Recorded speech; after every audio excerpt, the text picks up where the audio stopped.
Hello, people. Welcome ji to the community of designers and freelancers. तो मेरे पास कुछ सवालात इकट्ठे हो चुके थे जो कि फ्रीलांसिंग और डिज़ाइनिंग से रिलेटेड थे और बहुत से ऐसे सवालात हैं जो आप में से भी बहुत सारों के होंगे और कुछ सवालात ऐसे भी हैं जो थोड़े डिफरेंस के साथ बार बार रिपीट होते हैं। सो आई थॉट कि क्यों ना कुछ क्वेश्चंस को डिटेल में डिस्कस किया जाए। So let's get started.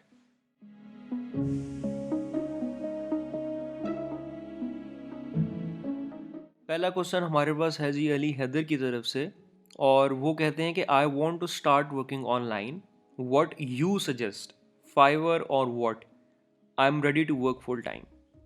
तो सबसे पहली बात कि अगर आप अपने फ्रीलैंसिंग कैरियर को सक्सेसफुल बनाना चाहते हैं तो उसके लिए बहुत लाजमी है कि आप फ्रीलैंसिंग को फुल टाइम अडॉप्ट करें।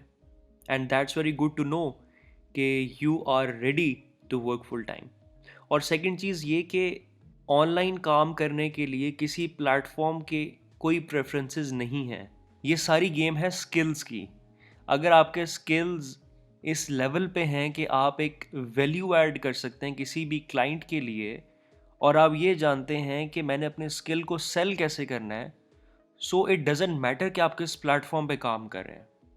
You just need to understand that how that platform works.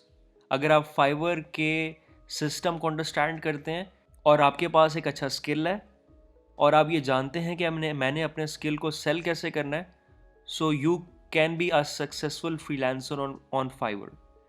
और अगर आप अपवर्क के सिस्टम को अंडरस्टैंड करते हैं तो आप अपवर्क के ऊपर सक्सेसफुल हो सकते हैं अगर आपके पास अच्छा स्किल भी है और आप उसको सेल करना भी जानते हैं। इसके अलावा बहुत सारे लोग हैं जो इंस्टाग्राम से काम कर रहे हैं, बहुत सारे लोग हैं जो लिंक्डइन से प्रोजेक्ट्स लेते हैं। So there are no preferences for the platforms. ये डिपेंड करता है कि आपको कौन सा प्लेटफॉर्म सूट करता है और आपको किस प्लेटफॉर्म के सिस्टम की समझ आती है। लेकिन अगर आप फाइवर और इस तरह के प्लेटफॉर्म्स की बात कर रहे हैं, इसमें से कोई रिकमेंडेशन लेना चाहते हैं तो I would prefer Upwork, because Upwork एक प्रोफेशनल प्लेटफॉर्म है और जो लॉन्ग टर्म प्रोजेक्ट्स हैं उसके लिए अपवर्क से बेहतर कोई प्लेटफॉर्म इस वक्त मार्केट में नहीं है। तो आई बिलीव कि अली हैदर आपको आपके सवाल का जवाब मिल गया होगा, लेकिन अगर still there is a confusion please let me know about it, तो मैं उसको मज़ीद एक्सप्लेन करना पसंद करूँगा। So the second one is from Mahvish Zara. वो कहती हैं कि I am new on Fiverr and buyer request are not showing on my profile, what's the issue. So actually there is no issue with your profile or getting no buyer request in the buyer request section is a huge problem। और ये सिर्फ new sellers face नहीं कर रहे बल्कि वो लोग भी फेस कर रहे हैं जो कुछ प्रोजेक्ट्स कंप्लीट कर चुके हैं और उस पर अच्छा फीडबैक ले चुके हैं। प्लस वो लोग भी फेस कर रहे हैं जिनके पास लेवल 1 का लेवल 2 का बैच था लेकिन किसी रिक्वायरमेंट को पूरा ना करने की वजह से वो उनसे बैच ले लिया गया। ये मसला वो लोग भी फेस कर रहे हैं। So if a person has 80 plus orders on his profile and he got 4.9 star reviews और उसके पास कोई बैज नहीं है, उसके रिस्पॉन्स रेट की वजह से, उसके डिलीवरी टाइम की वजह से उससे वो बैज ले लिया गया। सो वो लोग भी यही सेम मसला फेस कर रहे हैं। उनके पास भी बार रिक्वेस्ट सेक्शन में कोई रिक्वेस्ट नज़र नहीं आती। लेकिन कुछ ट्रिक्स हैं जो कि अप्लाई करके कुछ ना कुछ बेहतर रिजल्ट्स हासिल किए जा सकते हैं। सबसे पहली चीज़ ये कि 7 आउट ऑफ 7 गिग्स क्रिएट होनी चाहिए। अगर आप 2 या 3 गिग्स बना के बैठे हैं और आपको रिक्वेस्ट नज़र नहीं आ रही एंड यू आर वेटिंग कि कोई क्लाइंट मेरे से बात करे, तो ऐसे में आपको बहुत टाइम लगेगा प्रोजेक्ट्स लेने में। सो आई वुड रिकमेंड कि पहले 7 आउट ऑफ 7 गिग्स क्रिएट करें और डिफरेंट सब कैटेगरीज में गिग्स क्रिएट करें। For example you are a graphic designer, तो सिर्फ लोगो डिज़ाइन की गिग्स ना क्रिएट करें बल्कि लोगो डिज़ाइन के साथ stationery, web design, packaging design, poster design और जो जो सर्विसेज आप फाइवर के ऊपर ऑफर कर सकते हैं। और सेकंड ऑप्शन हमारे पास है कि आप एक ऐसी गिग क्रिएट करें जिसकी सब कैटेगरी आप अदर्स चूज़ करें। इसका फ़ायदा ये होगा कि आपको कुछ ना कुछ रिक्वेस्ट रैंडम कैटेगरीज में से नज़र आना शुरू होंगी। और थर्ड हमारे पास कुछ टाइमिंग्स हैं, अगर आप उन टाइमिंग्स को फॉलो करें तो उस टाइम के अंदर आपको मैक्सिमम रिक्वेस्ट नज़र आने के चांसेस हैं। जैसे कि सुबह 11 से 1 बजे तक आप अगर अपने बायर रिक्वेस्ट वाले सेक्शन को चेक करें तो आपको मैक्सिमम नज़र आएंगी। शाम को 5 से 7 बजे तक चेक करें, उसको रिफ़्रेश करके देखें, आपको उस टाइम पे मैक्सिमम नज़र आएंगी। और इसके अलावा रात को 11 से 1 बजे तक आप रिक्वेस्ट वाले सेक्शन को रिफ़्रेश करें तो आपको इन टाइमिंग्स के अंदर मैक्सिमम रिक्वेस्ट नज़र आएंगी। और चौथा हमारे पास है कि अगर आपको कोई भी रिक्वेस्ट नज़र आती है किसी भी टाइम पे, आप कोशिश करें कि उस पे एक प्रपोज़ल सेंड कर दें, बिड कर दें उस प्रोजेक्ट के ऊपर। अगर आप उस प्रोजेक्ट पे काम नहीं कर सकते तो आपने करना ये है कि आप उसका बजट मल्टीप्लाई बाय 100 पुट करें। फॉर एग्ज़ाम्पल कि क्लाइंट का बजट है $5, आपने बजट पुट करना है $500 या $1000। इससे होगा ये कि क्लाइंट तो आपको वो प्रोजेक्ट असाइन नहीं करेगा, लेकिन फाइवर आपको रिक्वेस्ट ज़्यादा दिखाना शुरू कर देगा। सो ये हमारे पास कुछ तरीके हैं मैक्सिमम रिक्वेस्ट देखने के लिए। सो आई होप कि you got the answer. So next हमारे पास क्वेश्चन तो नहीं है कि रिक्वेस्ट है मोहम्मद यामीन की तरफ से। वो कहते हैं कि सर आप मेरी गिग को बेस्ट तरीके से क्रिएट कर देंगे जी। नहीं जी, मैं आपको नहीं क्रिएट करके दूंगा। मैंने आपको एक तरीका बता दिया, अब आप उस तरीके को फॉलो करें और बेस्ट तरीके से ख़ुद क्रिएट करके देखें। इसकी एक वजह है कि सपोज़ कल को फाइवर अपना एल्गोरिथम चेंज कर लेता है, फिर आप क्या करेंगे? फिर आप किसको रिक्वेस्ट करेंगे जी? और अगर आप किसी और प्लेटफॉर्म पे जाके काम करना चाहते हैं, फिर आप वहाँ पे जाके क्या करेंगे? क्योंकि आपको तो पता ही नहीं, आपने किसी और से रिक्वेस्ट करके गिग बनवा ली या अपनी प्रोफाइल इस्टेब्लिश कर ली। सो आपने तो सीखा ही नहीं कि प्रोफाइल कैसे बनाई जाती है और अपने स्किल को कैसे सेल किया जाता है। तो फिर आप अपवर्क पे जाके या किसी और प्लेटफॉर्म पे जाके अपने स्किल को कैसे सेल करेंगे? So you should create the gig by yourself. इससे आप सीखेंगे और उस प्लेटफॉर्म को अंडरस्टैंड करेंगे कि वो काम कैसे करता है। और कल को आप कोई और स्किल लर्न करते हैं और अब आप वो सेल करना चाहते हैं किसी प्लेटफॉर्म के ऊपर, तो क्या आप दोबारा आप किसी से रिक्वेस्ट करेंगे कि मैंने अब ये स्किल सीख लिया और अब इसकी मुझे गिग बना दो या इसकी प्रोफाइल इस्टेब्लिश कर दो? So you should create the gigs by yourself. Profile अपनी खुद इस्टेब्लिश करें, चीज़ों को सीखें और उससे अपनी गिग्स को, अपनी प्रोफाइल को इम्प्रूव करें। So you will start getting better results and responses. So Mohammad Yamin साहब, thank you so much for the request. So next question हमारे पास है जी उर्दू लाइंस का। वो कहते हैं कि how I can improve my old gigs, please tell about this. So thank you Urdu lines, आपने ये क्वेश्चन पूछा। It's a very important question जो कि बहुत से लोग पूछते हैं और इसको आंसर करना बहुत लाजमी है। इसमें 3 चीज़ें हैं जी और मैं तीनों एक्सप्लेन कर देता हूँ। पहले आपने ये देखना है कि आपकी गिग किस कैटेगरी में फॉल करती है। सबसे पहली कैटेगरी है कि अगर आपकी ऐसी गिग है जिस पे अच्छे रिव्यूज़ भी हैं, वो आपकी पुरानी गिग है, लेकिन वो आपको ऑर्डर्स भी ला के दे रही है और उस गिग के थ्रू लोग भी आपको अप्रोच करते हैं। सो आई वुड रिकमेंड कि आप उसको अपडेट ना करें, उसको इम्प्रूव ना करें।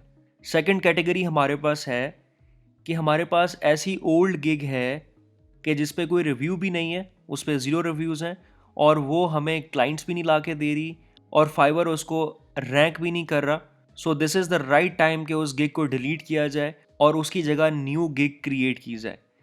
थर्ड कैटेगरी हमारे पास है कि हमारे पास एक ऐसी पुरानी गिग है जिस पे हमारे पास ठीक ठाक रिव्यूज़ हैं, लेकिन इनएक्टिव रहने की वजह से अब वो गिग हमें ऑर्डर्स भी नहीं ला के दे रही और कोई भी क्लाइंट उस गिग के थ्रू हमें अप्रोच नहीं कर रहा। तो इसके लिए हमारे पास कुछ मेथड्स हैं जिनको फॉलो करके हम इसको इम्प्रूव कर सकते हैं। इम्प्रूवमेंट के अंदर सबसे इम्पॉर्टेंट चीज़ आपकी गिग के कीवर्ड्स हैं।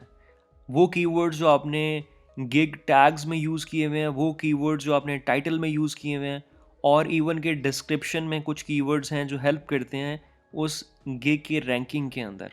सो to find the right keywords, ये चीज़ें मैंने एक और वीडियो में एक्सप्लेन की हैं बहुत डिटेल के साथ।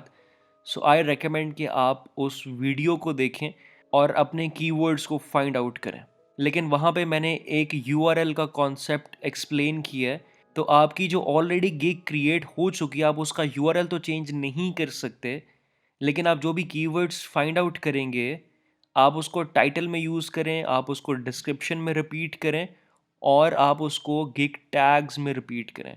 So and do not worry कि आपका यूआरएल चेंज नहीं हो रहा और सेकंड चीज़ ये कि आप फाइवर के सर्च इंजन को कंफ्यूज ना करें। जैसे कि आप विजुअल डिज़ाइनिंग की सर्विसेज प्रोवाइड करते हैं, तो आप अगर इस तरह के कीवर्ड यूज़ करते हैं जैसे कि visual designing, user interface and front end development, so ये जो फ्रंट एंड डेवलपमेंट है ये थोड़ा सा डिफरेंट कीवर्ड है, ये रिलेटेबल कीवर्ड नहीं है बाकी कीवर्ड्स के साथ। तो आप फाइवर के सर्च इंजन को एक्चुअली कंफ्यूज कर रहे हैं कि आपको कौन सी कैटेगरी में दिखाना है, कि क्या जब क्लाइंट आके विजुअल डिज़ाइनिंग सर्च करे तो क्या आपको उसमें दिखाना है, क्या आपको यूज़र इंटरफेस में दिखाना है, या आपको डेवलपमेंट के अंदर दिखाना है। So please do not make Fiverr search engine confused. Relatable keywords को यूज़ करें और ये कोशिश ना करें कि मैं एक ही गिग में मल्टीपल सर्विसेज सेल करूं। अगर आप फ्रंट एंड डेवलपमेंट की सर्विस भी सेल करना चाहते हैं तो उसके लिए एक और गिग क्रिएट करें। यूज़र इंटरफेस वाले गिग में फ्रंट एंड डेवलपमेंट के कीवर्ड्स ना यूज़ करें। और इसके अलावा ओल्ड गिग्स की इमेजेस को भी इम्प्रूव किया जा सकता है। गिग इमेज क्रिएट करने के कोई स्पेसिफिक रूल्स रेगुलेशंस नहीं है, लेकिन और मेरे सर्कल में ऐसे बहुत से लोग हैं जिनसे मैंने सीख के कुछ चीज़ें अप्लाई की, तो वो मैंने एक और जगह पे एक्सप्लेन की है। सो आई वुड रेकमेंड कि आप उस वीडियो को भी देखें और ये जानने की कोशिश करें कि एक अच्छी गिग इमेज कैसे क्रिएट की जाती है। सो नेक्स्ट हमारे पास हनान बेग पूछते हैं कि me and my elder brother live in the same house and use the same wifi. My brother is a freelancer on Fiverr. Now I have also started freelancing on Fiverr. My brother said that he will purchase my gig so that I get my first order. If the two of us are connected to the same Wi Fi, it means our laptops will have the same IP address. Will Fiverr detect this? Will Fiverr detect this? This was the fake order. Will Fiverr penalize the two of us? पहली चीज़ तो ये कि definitely Fiverr will detect this और Fiverr will consider कि ये fake order है, और fibre आपको पेनल्टी ऐसे देगा कि आप दोनों की प्रोफाइल्स ब्लॉक हो जाएंगी। And this is not a good thing for a person जो कि अभी फ्रीलांसिंग स्टार्ट कर रहा है और ना उसके लिए जो ऑलरेडी फ्रीलांसिंग कर रहा है। It will affect both of you. So I recommend कि please do not do this. और अगर आपको किसी ने ये कह दिया है कि फेक रिव्यूज़ लेने से ऑर्डर्स ज़्यादा मिलेंगे, क्लाइंट आप पे ट्रस्ट करेगा, believe me, fake reviews will never help you.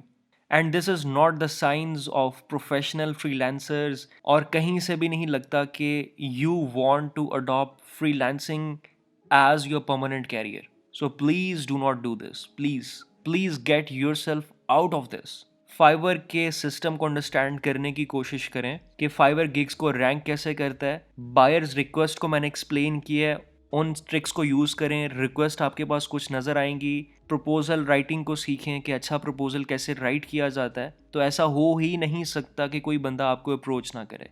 If you have the skills, you have the guts, you can add the value, तो बिलीव मी हो ही नहीं सकता कि कोई क्लाइंट आप पे ट्रस्ट ना करे। रिव्यूज़ की बेसिस पे कोई ट्रस्ट नहीं करेगा। How you communicate with the client actually allows him to trust you. So please get yourself out of this Hanan Baig साहब। Thank you so much for the question. Next हमारे पास है जी सलीमुल्ला खान साहब का क्वेश्चन। वो कहते हैं कि really interesting and valuable, please upload more videos for beginner freelancers. Thank you so much Salimullah Khan साहब। Like, is it necessary to create portfolio if I'm going to start freelancing? Thank you. Creating a portfolio is not the necessity, लेकिन अगर आपका portfolio है तो वो अगले बंदे को ज़्यादा एक्साइटेड बनाएगा कि वो आपके साथ काम करे।